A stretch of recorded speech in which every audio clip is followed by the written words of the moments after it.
Rio Pinheiros Limpo. Eu acredito. Uma iniciativa da Rádio Bandeirantes.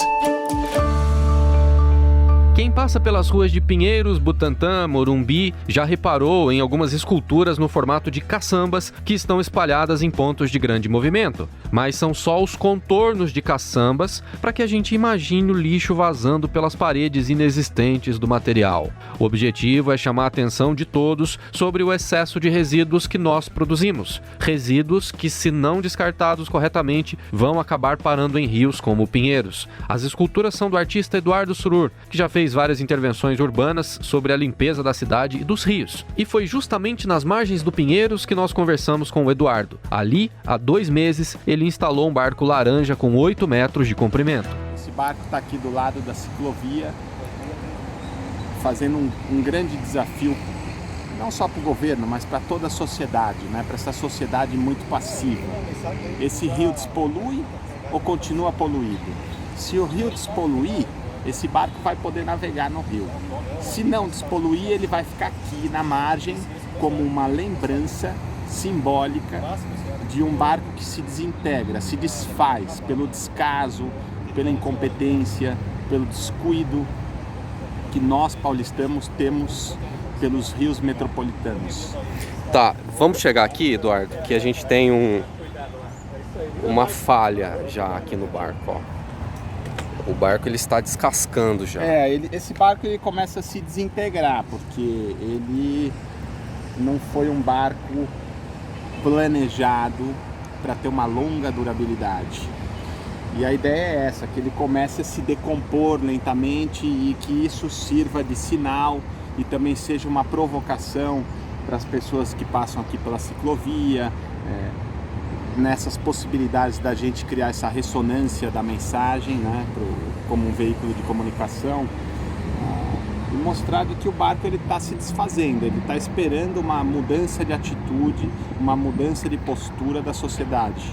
Agora a gente está aqui bem do lado do rio mesmo, aqui dá para sentir bem o cheiro, né, Eduardo? Do lado do perfume urbano do Rio Pinheiros. Esse rio já foi palco de várias intervenções que eu fiz para chamar a atenção da sociedade para essa vergonha paulistana. A primeira delas foram os caiaques, em 2006. Eram 150 caiaques tripulados por manequins de plástico que propunham um resgate da época em que esse espaço já foi utilizado para lazer, para esporte. Depois, em 2008, eu fiz uma intervenção monumental com aquelas garrafas infláveis que remetem a uma garrafa de refrigerante, uma PET. Eram 20 esculturas nas margens do rio Tietê, no talude de concreto. E mais ou menos em 2014, eu fiz uma outra exposição aqui no Rio Pinheiros, se chamava As Margens do Rio Pinheiros, que tinha duplo sentido, né? As margens, porque todas as obras ficavam no entorno, nas margens do rio, e porque o Rio Pinheiros é marginalizado por nós. Tinha os trampolins nas pontes, aqueles personagens sobre pranchas azuis que ficavam observando a paisagem urbana, a distorção dessa paisagem urbana. Como se estivesse prestes a pular no rio. Exato. Mas não pulavam, apesar das pessoas acharem que sim, ligavam para a polícia, achavam que era um cara pulando, porque eles eram hiperrealistas. Aconteceu isso? Várias vezes, houve mais de 200 ocorrências no 190, e a parte interessante do projeto é que eu tive que explicar para a polícia o que era uma intervenção urbana, qual era o contexto dela, o porquê daqueles trampolins estarem instalados nas pontes que cruzam o Rio Pinheiros, e eles transmitiam essa informação para as pessoas que ligavam. E por fim, eu também fiz em 2017 a intervenção Pintado, que era constituída por uma plataforma de flutuação com um inflável gigantesco, o maior peixe do mundo na forma de inflável, tinha 35 metros de comprimento, e se chamava Pintado porque ele remetia a essa espécie de peixe que já habitou a região de São Paulo antes da contaminação das águas. Aquele peixe tem um bigode e ele navega, ele mergulha e vive nas profundezas, na parte de baixo, né? Um peixe muito resistente. Ele ficava navegando, era uma exposição itinerante, ele ficava atracado na frente da estação Pinheiros, onde circulam mais de 200 mil pessoas por dia, e lá na estação também eu promovi uma instalação que chamava Peixaria, e eu expunha os supostos peixes que nós pescamos no Rio Pinheiros no século XXI. Eram peixes de borracha, de maço de cigarro, de plástico, de vidro, entre outros objetos e materiais são descartados aí nas ruas e vão parar aqui no rio. Enquanto você está falando aí, eu estou vendo uma garrafa boiando no rio, ali no canto, aqui um pedaço de plástico perto da gente, enfim, se a gente começar a notar, a observar bem o rio, a gente vai ver pequenos fragmentos. Olha o layer que está em cima da água, assim, essa coisa gordurosa, destrutiva. Você acha que a gente tem capacidade de recuperar esse rio e como recuperar esse rio, na sua visão? Eu penso que sim. Eu costumo dizer que se nós, como sociedade, tivermos a capacidade de destruir a tal ponto, também somos capazes de recuperar. É um projeto a longo prazo, acho pouco provável de que esse rio esteja despoluído em 2 anos, acho pouquíssimo provável. Mas o barco está aqui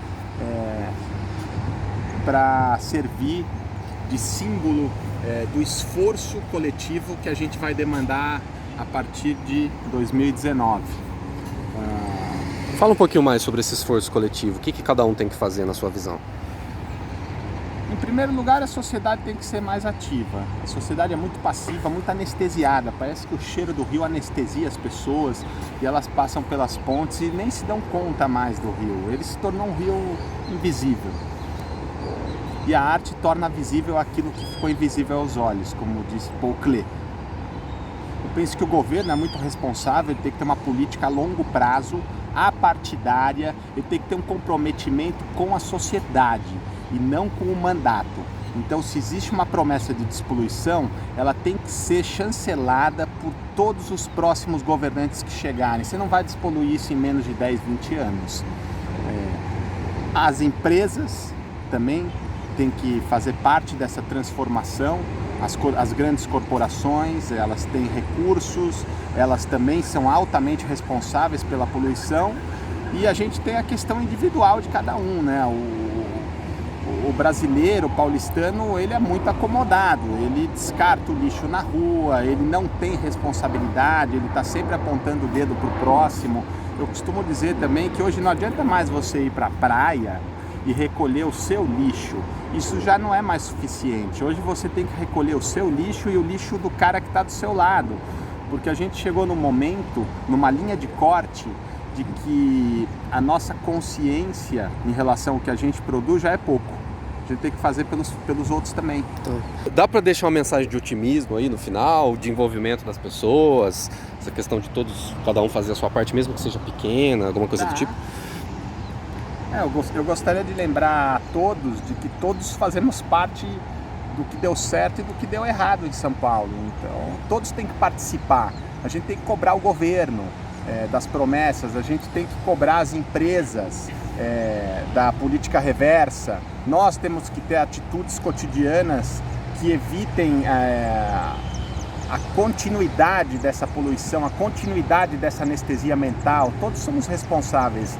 Se é para eu deixar uma mensagem de otimismo, acordem, né? O lixo não desaparece, ele muda de lugar. Práticas, ideias e ações. Busca de soluções. Na Bandeirantes, Rio Pinheiros Limpo. Eu acredito.